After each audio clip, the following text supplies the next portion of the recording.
नमस्कार, देख रहे खबर भारत 360। मैं हूं आपके साथ दिव्या। उज्जैन से सुजालपुर के बीच चलती ट्रेन में एक वारदात सामने आई, जिसमें लुटेरों ने चलती ट्रेन में रेलवे कर्मचारियों से चाकूबाजी की घटना को अंजाम दिया। चाकूबाजी की घटना में एक रेलवे कर्मचारी चाकूबाजी में घायल हुए। घायल रेलवे कर्मचारी का सुजालपुर सिविल अस्पताल में उपचार जारी है। बता दें कि वारदात में शामिल एक युवकों को रेलवे पुलिस ने पकड़ा है। घटना में शामिल 3 आरोपी चलती ट्रेन से कूदकर फरार हो गए। पहले भी इस तरह की वारदात ट्रेनों में हो चुकी है। भोपाल के बताए जा रहे चारों लुटेरे हैं।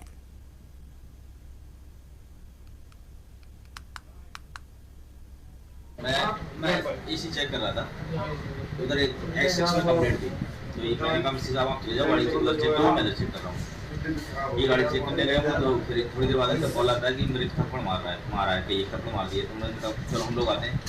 मैं गया, मैंने पूछा ये क्यों मारा, तो बोला मुझसे बोला कि ये देख रहा है एक ने लंबे पेड़ मुसा। तो मैं ये तो कोई तरीका नहीं है ना, आप पैसेंजर हो क्या हो। तो बोला हम कोई भी हो, तुझसे क्या मतलब। इतने पूछते पूछते उसने मेरे पैर में चाकू मारा पेट को, तो मैंने ये हाथ को रोक लिया है। जो दूसरा मारा तो ये ऐसे करके हाथ से निकल गया। फिर मैं गिर गया, मैं पीछे गिर गया, तो उन्होंने मेरे पीछे 2 चाकू यहाँ पर मारे। फिर एक बंदा पकड़ लिया, उनमें से 3 भाग गए। अच्छा, एक बंदे को गिरफ्तार कर लिया। एक बंदे को गिरफ्तार किया। कौन सी ट्रेन की घटना भैया? ये बरेली इंदौर की घटना है। एक 43-19-20 नंबर इसका। आपका नाम क्या लिखता है? मेरा नाम है कन्हैयालाल। आप क्या है ट्रेन के अंदर? मैं ग्रेड 1 हूँ, CW में। घटना सब एक पानी की कंप्लेंट थी, तो हमने इन लोगों से कहा भाई साहब डाले बैठे हुए थे, हमने कहा भाई साहब डाले मत बैठो, नहीं तो आप जो है गिर गए, कोई चोट लग जाएगी, कृपा करके आप अंदर बैठे। इतना कहना हुआ, तुरंत हमारे यहाँ उठे और हाथापाई शुरू की। हमने स्टाफ को बुलाया फोन करके, और स्टाफ आ नहीं पाया, तब तक इन्होंने अपने चाकू निकाले और चाकूबाजी शुरू कर दी। कितने लोग थे लगभग? ये थे 4 बंदे, चारों के पास चाकू थे, और हमारा साथी एक आया, उसके 4 चाकू मारे। कौन सी ट्रेन की घटना है? ये है आपके 43-19 बरेली इंदौर 14319। अच्छा, पहले भी इस तरह की घटना हो चुकी? पहले भी इस तरह की घटना हो चुकी है, और ये अचानक चलती ट्रेन में बीच रेलवे की प्लेटें उठा के और एकदम प्रेशर पाइप जो है तोड़ देते हैं, और तोड़ने से ऐसा लगता है जैसे कोई भयंकर एक्सीडेंट हो। गाड़ी पलटने के भी चांसेस होते हैं, और गाड़ी अपना कपड़े भी टूटने के चांसेस पूरे होते हैं। वहीं हमारे साथ इसी पर अधिक जानकारी के लिए हमारे पत्रकार पिंटू सूरी जुड़ चुके हैं। पिंटू जी, ये ट्रेन में लूट की घटना सामने आई है, आखिर इसमें रेलवे की कितनी बड़ी लापरवाही देखने को मिल रही? रेलवे की ओर से क्या कुछ कार्रवाई नजर आई है? दिव्या, मैं बिल्कुल बताना चाहूंगा कि यह जो घटना है कल रात की है। यह ट्रेन इंदौर से चलकर बरेली को जाने वाली थी। उज्जैन से जब ये ट्रेन अपने प्लेटफॉर्म को छोड़कर निकली, तो आउटर पर मतलब पिंगलेश्वर के आसपास कुछ 4 अपराधी लूट के मंशा से ट्रेन के अंदर चढ़े थे।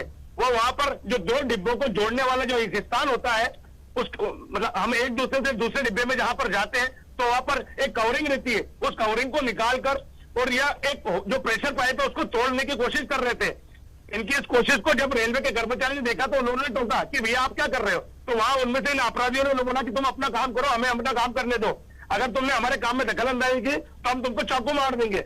उन चारों अपराधियों के पास बड़े साइज के चाकू, जो कि प्रत्यक्षदर्शी ने हमको बताए थे। जब उन दोनों के बीच मतभेद हुआ, तो इन चारों ने मिलकर उस अपराधी को एक रेलवे कर्मचारी को पकड़कर पीटा और उसके साथ चाकूबाजी की घटना को अंजाम दिया, जिससे वो गंभीर घायल हुआ।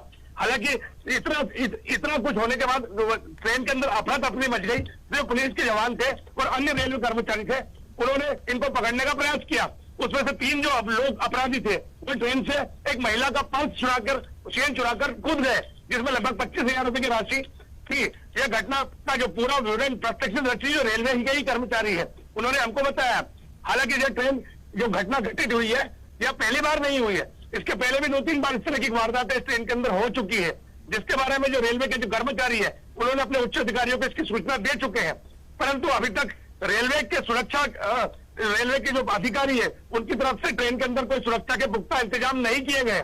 यह घटना आज की बात नहीं है, 5 दिन पहले भी एक मालवा एक्सप्रेस जो कि इंदौर जम्मू तवी के लिए निकलती है, इंदौर से लेकर जम्मू तवी तक जाती है, बेरसा के आसपास, वहां भी इस ट्रेन के कपलर के टूट जाने से दोनों बोगियां अलग हुई। इस घटना में एक बड़ा हादसा भी हो सकता था। कहीं ना कहीं एक रेलवे के विभाग की एक बड़ी लापरवाही इस पूरे घटनाक्रम में शामिल है। दिव्या, देखिए पिंटू जी, इस तरीके से अगर ट्रेन में यात्री सुरक्षित नहीं होंगे और ये रेलवे के कर्मचारी सुरक्षित नहीं होंगे तो यकीनन ट्रेन का सफर कोई भी नहीं करेगा। यहाँ पर ये नहीं लगता है कि रेल प्रशासन की ओर से कोई ऐसा इंतजाम करना चाहिए, कोई ऐसे नियम बनाने चाहिए कि यहाँ पर कोई भी ऐसे अपराधी हथियार लेकर रेल में सफर ना करे?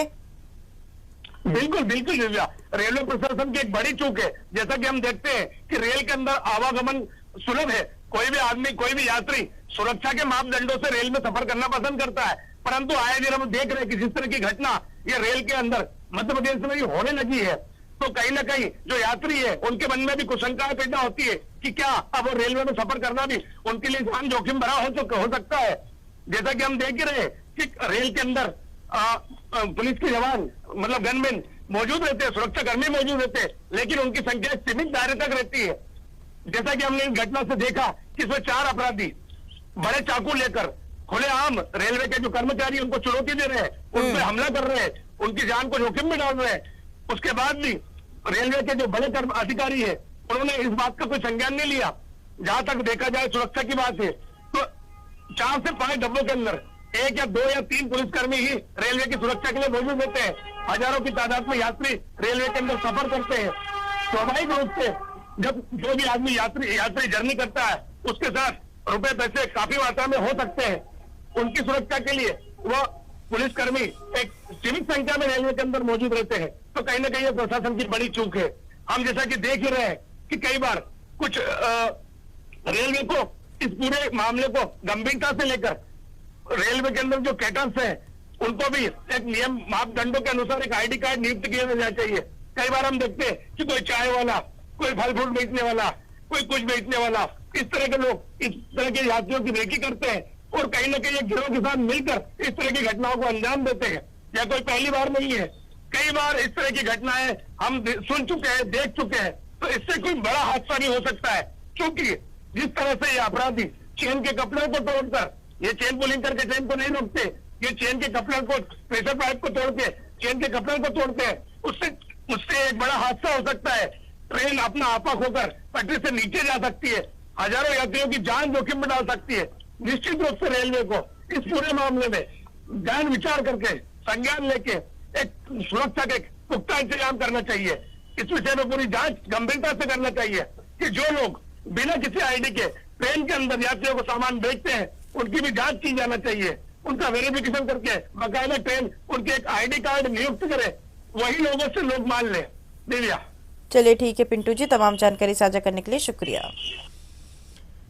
खबर सुजालपुर से बता रहे हैं, जहां पर एक ट्रेन में लूट की घटना को अंजाम देने के लिए बदमाश चढ़े और यहां पर चाकूबाजी की घटना को अंजाम दिया गया। बता दें कि रेलवे के कर्मचारी के ऊपर ताबड़तोड़ चाकुओं से बरसात की गई, जिसके बाद वो गंभीर रूप से घायल अवस्था में अस्पताल में भर्ती है। उन्होंने बताया कि रेलवे की ट्रेन में लूट की घटना को अंजाम देने से रोकने पर उनके ऊपर यह हमला किया गया।